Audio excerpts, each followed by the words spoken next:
Welcome to episode 34 of Inclusion with Mansi. I'm your host, Mansi Chandorkar. Each week, we're going to discuss various areas of inclusion and how you can be an inclusion champion. We aim to move beyond just awareness into acceptance and embracing differences.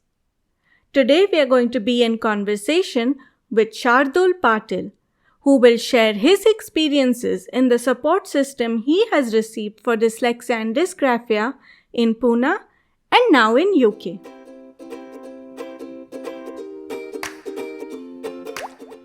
Welcome Shardul to Inclusion with Mansi.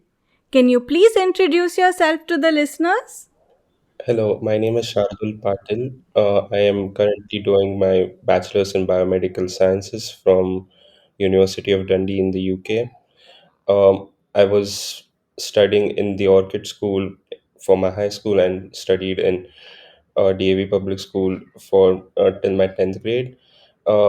I have been diagnosed with dyslexia and dysgraphia, which is a part of learning disability, when I was in 11th grade. And right now I'm pursuing my, as I said, I'm pursuing my biomedical sciences, and my future plans include doing a job for in the UK for some time. My hobbies, apart from uh, research, include playing cricket and reading books. I would say my strengths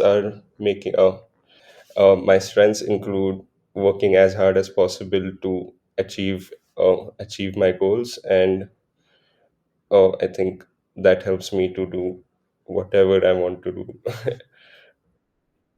That's awesome. Like you're doing so many different things. You've had experience in school in Pune and now you're at the University of Dundee. Can you tell us what kind of support did you get in Pune and how is it different in your college now? So in Pune, I think I had two different experiences in both my schools that I attended. In in in my school, during my high school, in the Orchid School, the support was excellent. I think all the counselors and teachers were really supportive for about my diagnosis, and very open open to help me in any way possible, um, be it giving extra time during exams or having a chat once in a while about how things are going in school and in class, which is not something that which is something that had experienced for the first time in my 11th grade. In fact, the Orchid School was also the school that actually helped me with the diagnosis in the first place. In my previous school, the experience was very different. The counselors weren't as supportive as the Orchid School, and the teachers weren't as supportive as the Orchid School. And I had a lot of struggle going through the whole school from first grade to 10th grade. In my college and the university, I think the support has continued. The counselors there are also really nice when it comes to my diagnosis, and they have also helped me in a lot of ways. Be it giving extra time during exams, or having a chat with me when I am feeling low or having a difficulty in my sessions. So I think in Pune, the experience in both different, just to summarize, in Pune, the school experience for both schools was quite different, and the support that I got in Orchid was much better than my previous school, and that support has continued in the UK.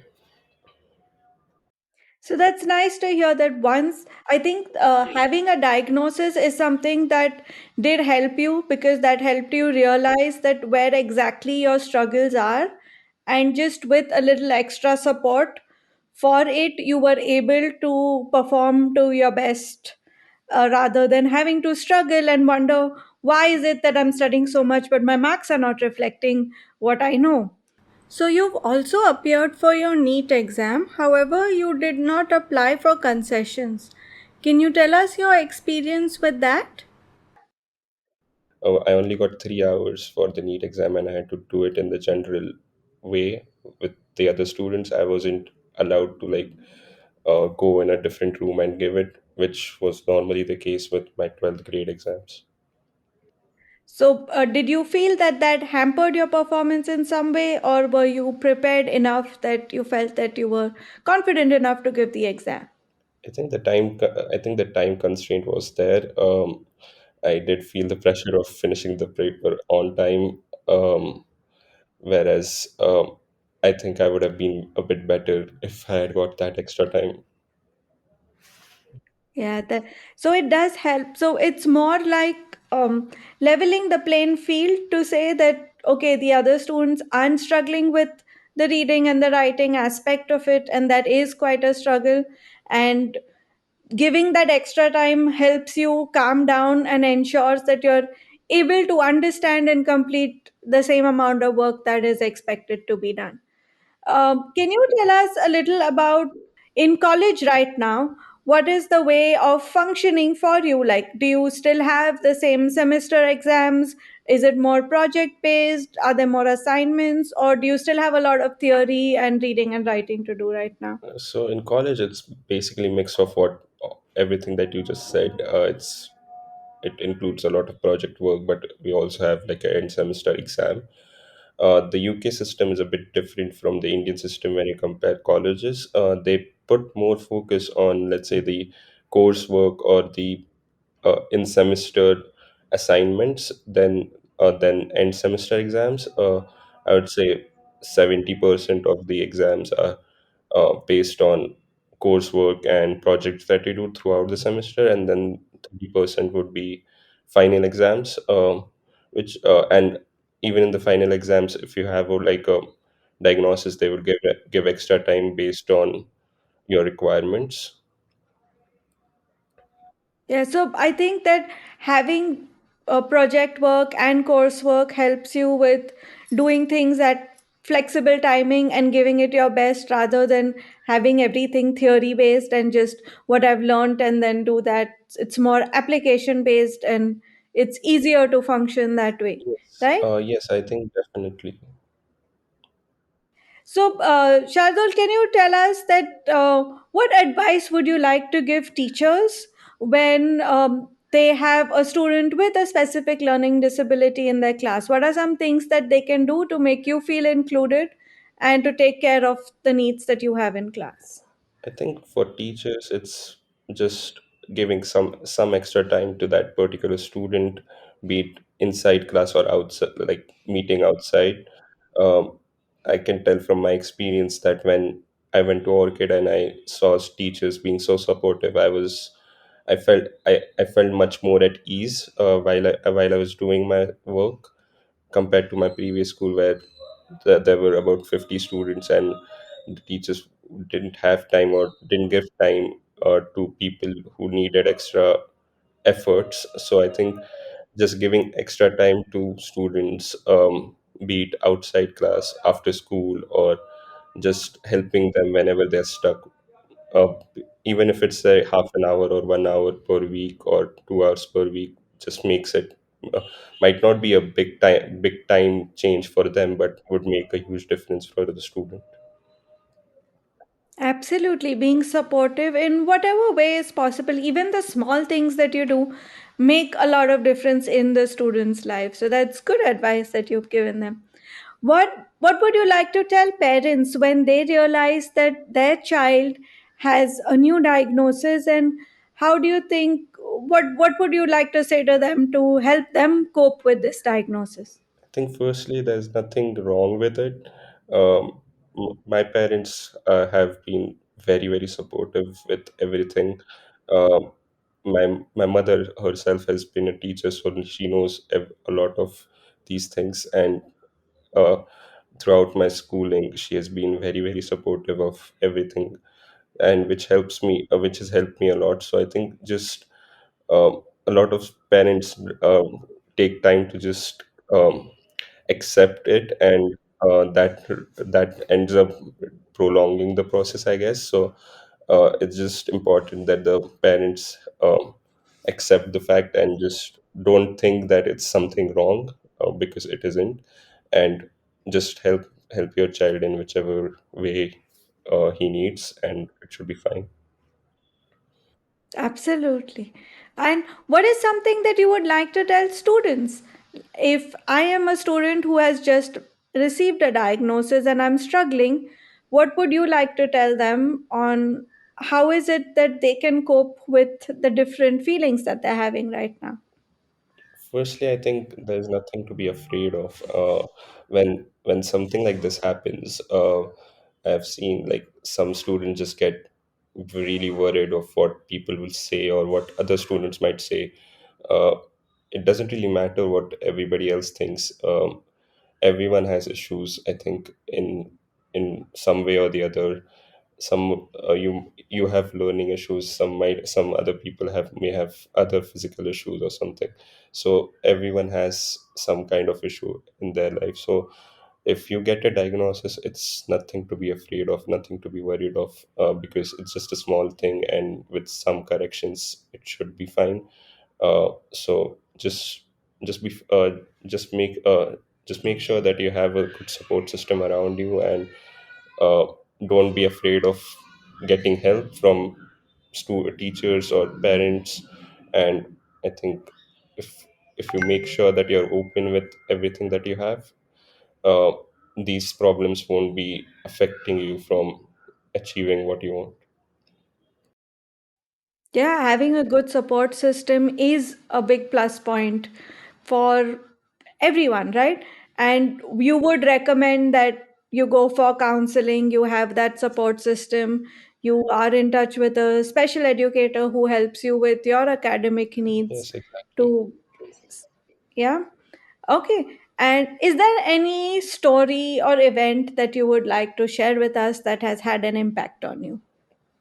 I think, apart from, I think I mentioned about the school system issues that I have faced in my previous school, and the support that I had in this school.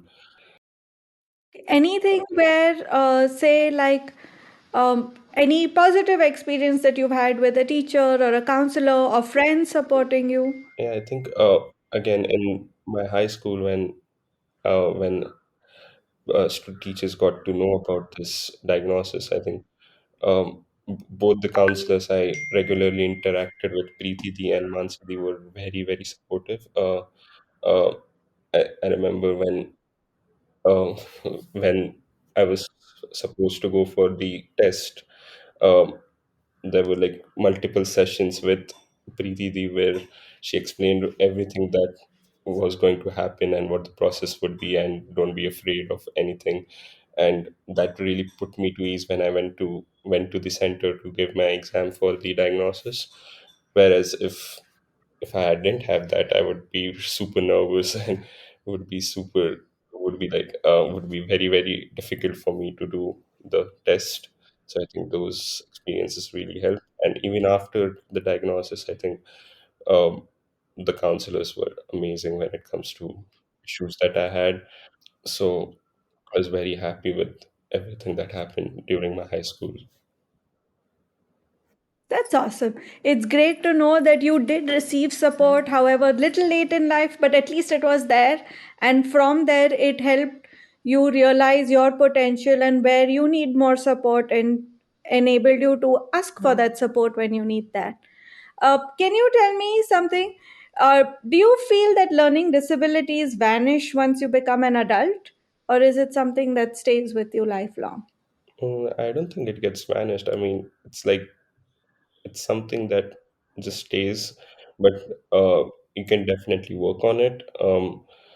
Uh, I think where nowadays, with the amount of counseling and services that are available, if you make you right use of the things that are available to you, they will definitely help you cope with the issues. And I would definitely recommend people going to some kind of, let's say, counseling or remedial sessions to help you get over the disability, because it won't get vanished, but it would definitely get reduced, or would these things would definitely help you cope with any issues that you have. Absolutely. It just helps you manage the difficulties a little better, that they have a less impact on you, but they do stay with you and do impact you in different ways in life. Okay, before we end today's episode, what would you like to tell the listeners? What is a good way to include someone with a learning disability in life? I think when some, let's say, especially during schooling, when someone who has learning disability or some special kind of needs, the students or the people around him or her need to understand that these are natural things and these are normal things that can happen to anyone. Just because they're not happening to you doesn't mean that they're uh, they are wrong.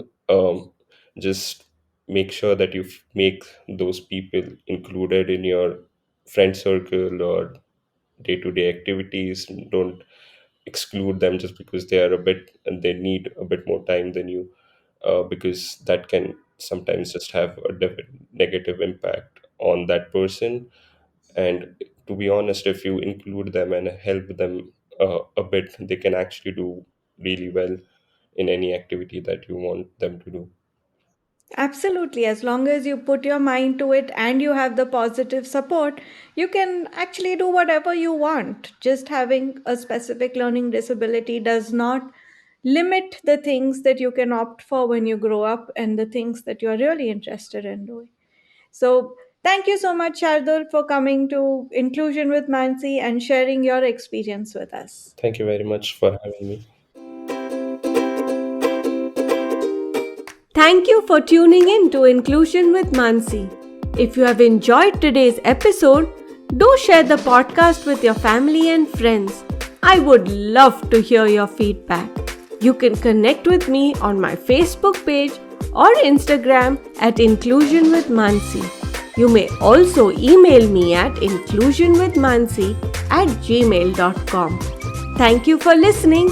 Until next time, remember to share our similarities and celebrate our differences.